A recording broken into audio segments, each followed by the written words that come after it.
Thank you for joining me today on Becca's World. Today I'm going to be demonstrating yet one more way to create Braille. Today I'm going to be demonstrating the slate and stylus. Now there are several different types of slates. I've seen index card slates, I've seen full page slates, and I've seen a 4-line slate, which is what I'm holding in my hand right now. So this is called a 4-line slate because there's 4 lines, as you guys can see. I'm tracing them with my fingers. Those are the 4 lines of text that you can create with a 4-line slate. So I'm going to open up the slate like this, and as you guys can see on this one side, it's, well, I don't know how to describe it, but I'll just do it so you guys can see it. So I've just opened up my slate, and I'm going to position the paper in it like so. And then I'm going to close the slate over it, and it kind of locks down in place. Now I'm going to turn it over like this. Now I'm just doing it anywhere on the paper because this is just a demo. Now as you guys can see, I don't know if you guys can see close up, but there are each of these holes is a cell, and each of these holes has, I don't know if you guys can see it, I'll hold it up. There's like 6 little divots, if you will, in each of these holes. And as a blind person, with the tip of the stylus that I'm holding in my right hand, when I have it flipped down like this, and I'm tracing inside of the circle or the opening, with the stylus, I can feel all 6 spots of the Braille cell. So I just put a .1 in there. I just put a .4 in there. See what I mean? That's how you can create Braille like this. And what you'd want to do, so when you're creating Braille with a slate and stylus, you need to reverse it. So like when you're reading Braille, it's 1, 2, 3, 4, 5, 6. Well, when you're creating Braille with a slate and stylus, you need to go in reverse, because when you actually read it, you're going to be flipping the paper over, because when you're going from this direction, you're punching the dots through, and so you want to punch them through in reverse so that when it's flipped over, you're reading them in the correct way. So we're going to start up here at the top right-hand corner, because that'll be the top left-hand corner of our text. So if we were going to start writing, we would start right here, and we're going to start with a .6 for a capital. And I actually put it in the right-hand column though, because when I flip it over, it'll be on the left-hand side. So I'm just, as I said, you can even hear it if you listen close. You can hear it. You guys hear that? I can hear it. You guys can hear the punch through the paper. I'm sure you guys can hear that. But that's what it sounds like when you are using a slate and stylus. Now I have friends who are really fast with slates. I have friends who can listen to a lecture and slate their notes while they're listening to a lecture. It's amazing.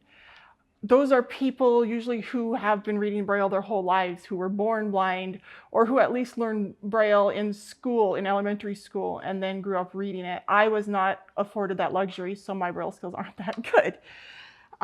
But there are some people with really remarkable Braille skills. A friend of mine, she lives in Montana. Her name is Joy. She was the president of the NFB when I joined the NFB. She has amazing Braille reading skills. The first time I heard her read Braille, I was at an NFB meeting in Montana, and I was shocked. She was reading the minutes from the previous meeting, and I said to the person sitting next to me, I said, "Is she sighted?" Because she read so fluently and eloquently while reading Braille. I had never heard a Braille reader read so fluently and eloquently. I didn't even know a person could read Braille so well, but oh my gosh, Joy can. And so Joy is my role model when it comes to reading Braille, but I know I can never read Braille the way she does. My Braille reading skills are horrible. But anyway, I'm saying that there are people who have really good Braille skills who are able to slate really well and who are able to read really good. So please don't let me be the best example of this skill, you guys. But another good thing about these slates, like, so there are these slates that are like index card slates, and you slide the index card in them, and then you then you can punch the dots through.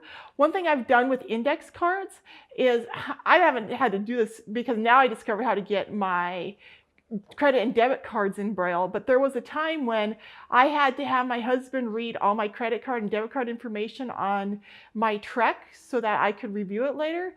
And then I realized that what I wound up doing was I actually created Braille index cards with all of my debit and credit card information on them, and I carried them in my purse in a little sandwich bag.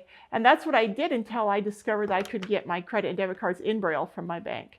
But that's a good solution of what people can do with Braille. If you have like an address book or something, you could like make Braille note cards with your address information and stuff in it and put it in your purse.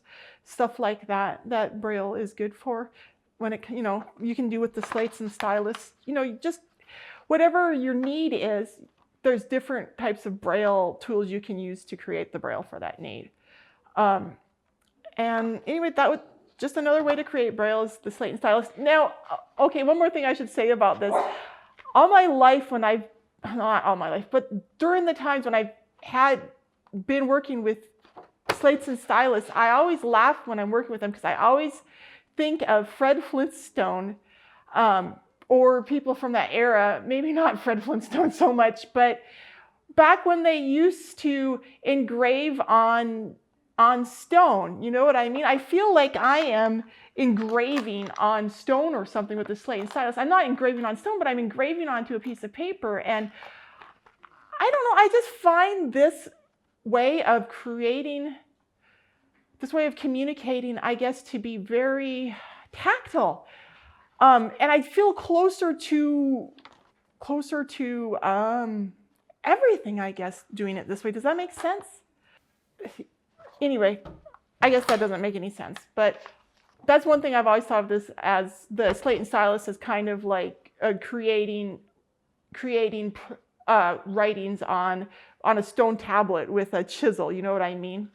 It's slow and archaic and cumbersome, but it's a dying art. Braille is dying out, I'm afraid. Anyway, thank you for your time. I hope you enjoyed my demo of the slate and stylus, and I hope you learned something from it. Have a great day. Thank you for watching Becca's World. Please like, share, and subscribe to my channel.